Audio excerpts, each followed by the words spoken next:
Өлім белгіленген уақыттан ерте келмейді. Алла тағала былай деп айтады: әрбір үмбет үшін белгіленген кесімді мерзім бар, яғни әр үмбеттің өз ажалы бар. Сол мерзім толып, ажалы жеткенде олар оны бір сәтке кейінге шегере алмайды һәм бір сәтке тездете де алмайды.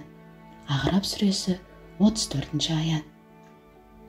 Бұл аят өлімнен қорыққаннан, ажалы жетпей жатып, қайта-қайта өліп тірілген қорқақ кісілер үшін нағыз тыныш талдырушы бола алады. Әркімнің өзінің өлетін мезгілі болатынын және өлім белгіленген уақыттан ерте де кеш те келмейтінін олар білуі керек. Ал енді оның белгіленген уақыты келгенде оны ешкім кері қайтара алмайды. Осы өзгермес ақиқат мұндай кісілерді тыныш талдыра алады. Сендер қашып жүрген өлім түптің түбінде алдарынан шығады да құтқармайтын құрығын салады. Содан кейін ғайыпты да, жарияны да, яғни сезім мүшелерімен сезіп білу мүмкін болмаған тылсым әлемді де, сезілетін жария әлемді де толық білетін Алланың құзырына қайтарыласыңдар. Олар сендерді неде не істеп, не қойғандарынан толық хабардар етеді һәм жауапқа тартады. Жұма сүресі 8 аят. Қай жерде болсаңдар да, тіпті ең берік қамалдардың ішінде болсаңдар да, немесе көктегі жұлдыздарға барып паналасаңдар да, өлім сендерге жетеді. Ниса сүресі 78 аят. Аллаға тәуекел етіп, оған бүкіл күшімен ұмтылудың орнына дүниеге байланып қалу, бұл өзіңді бақытсыз қалудың бір жолы екенін біл. Нәтижеде ол басына күн түскенде Алладан басқа өзіне қол ұшын беретін бірде-бір қауым таба алмады, әрі өзінің де амалы құрыды, яғни байлығы мен әулетін былай қойғанда өзінің де қолынан түк келмеді. Хаб сүресі 43 аят. Белгілі ғалым Захабидің Сияру ғаламин Нубала кемеңгер кісілердің өмірбаяны атты 23 томнан тұратын кітабы бар. Бұл еңбектен 2 тұжырым шығарса болады. Кім-кім Алланың еркіне мойын сұнып, одан ғана үміт етудің орнына мал-мүлкіне, балаларына, билігіне және басқа дүние жақсылықтарына байланса, оны Алла неге байланған болса, сонысымен қалдырып қояды.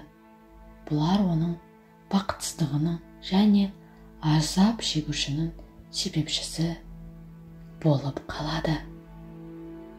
Әзәзіл шайтандар оларды Аллаға жеткізетін хақ жолдан тайдырады. Олар соған қарамастан өздерін тура жолдамыз деп есептейді. Зухруф сүресі 37 аят. Өкінішке орай, бұндай кісілер өте көп.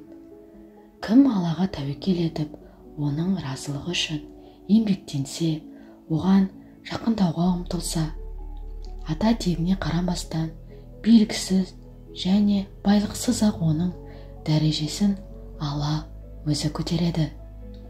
Перғауын мен Қарынбай байлық биліктің иелері болған. Ал енді Біләл мен Салман фарисилер кедей болған және бабаларының тектілігімен де өзгешеленген емес. Бірақ бұлардың арасында жер мен көктей айырмашылықтары бар.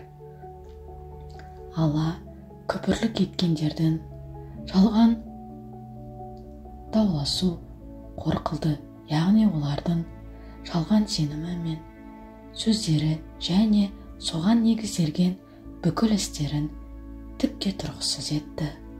Ал Алланың хақ сөзі мен хақ діні болса, қашанда асқақ әрі ұлы болып қала бермек. Алла азиз, бәрінен үстем әрі ұлы, хаким, әр ісі мен әрбір үкімінде талай хикмет болған асқан даналық иесі. Таубе сүресі 40 аят. Ескерту. Бірде Алла елшісінен саллаллаху алейхи уассалам ең ауыр сынақтар қандай кісілерге келеді деп сұрағанда, ол пайғамбарларға, одан кейін кісілердің ең асылдарына келеді. Кісіге өзінің иманына сай сынақ беріледі. Егер оның иманы бекем болса, оған қосымша сынақтар беріледі.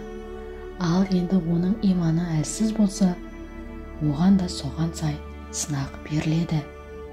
Сынақтар Алланың құлына онда бір күні қалмағанша келе береді, деп жауап берген. Иманды кісінің жағдайы қандай таңғаларлық, оның әрбір жағдайы жақсылық әрі бұл имандыдан басқа ешкімге берілген емес.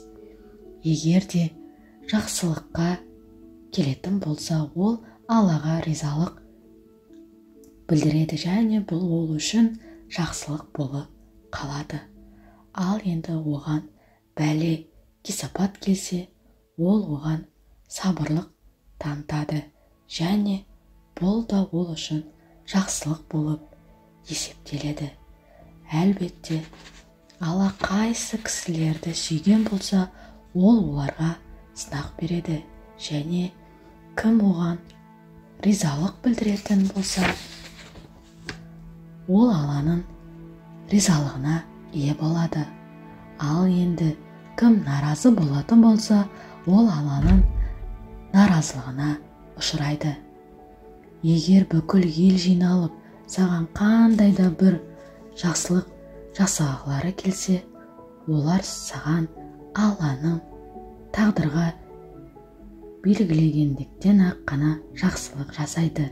Және егер олар бәрі жиналып саған жамандық жасағылары келсе, олар Алланың тағдырында белгіленгендігінен ғана жамандық жасай алады. Өйткені тағдырдың қаламы жоғары көтеріліп, парақтары, сиялар құрғап қалған.